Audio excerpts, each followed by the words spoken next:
if you got a block of metal or a block of material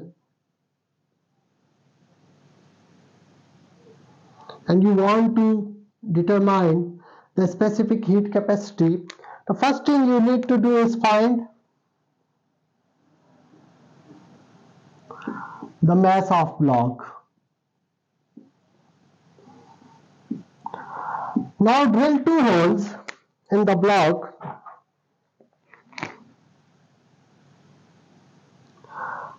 Like this is one hole and this is another.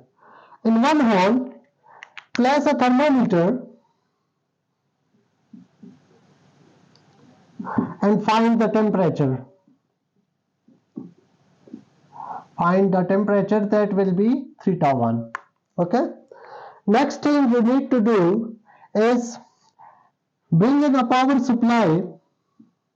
So this is our supply which has positive and negative terminal, and connect the supply to the electric heater. Okay. Now note the value of voltage. Note that how much voltage is it, voltage on supply, because power supplies usually have a display here where they give voltage and current. So how much voltage is being supplied, note the voltage with you, and also note the current. The third thing you need to note is how long you have been heating. So because you have connected this to a heater, so find or note the time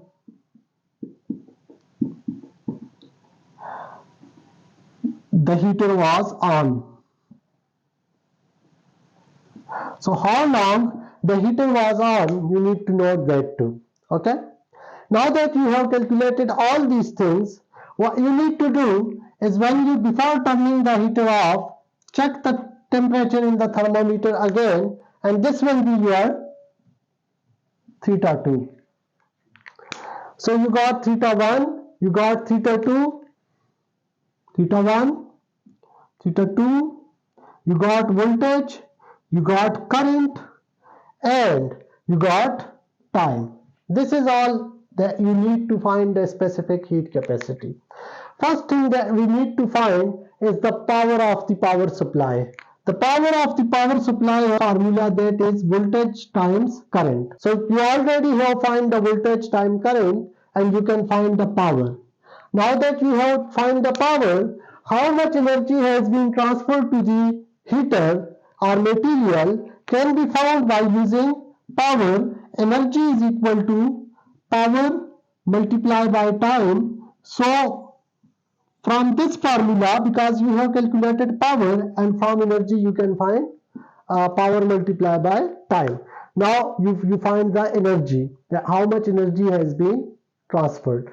Now you already know power, you know energy, and now you need to find change in temperature, which is really easy, theta 2 minus theta 1. You already know the mass because you find the mass of the block. So we say delta E is equal to mc delta theta, or C is equal to delta E divided by m del theta. Now do this for different values, because from these values you can find C, that is total energy supplied divided by m divided by m times delta theta.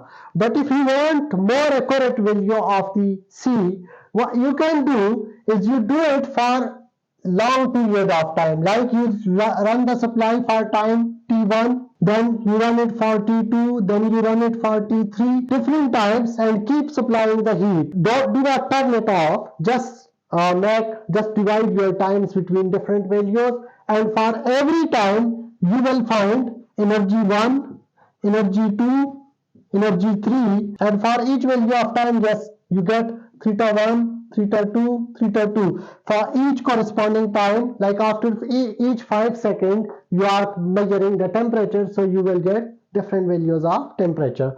So you can plot your temperature on the x-axis, theta 1, theta 2, whatever you have found, and your energy on the y-axis. And now the graph we already discussed before, this kind of graph against theta and temperature you will get. And if you figure out the gradient of this plot, you will know figure out the gradient of this slope, but don't stop here, because when I used the example, I was considering mass is equal to 1 kilogram. Now the mass is not 1 kilogram. So what can you do is you divide the gradient by mass, or the better way would be multiply each value of temperature with the mass. So it's the same. If you divide by mass, divide the gradient by mass, or multiply each value of the temperature with the mass, it will be same. And what you get from this gradient will be the specific heat capacity.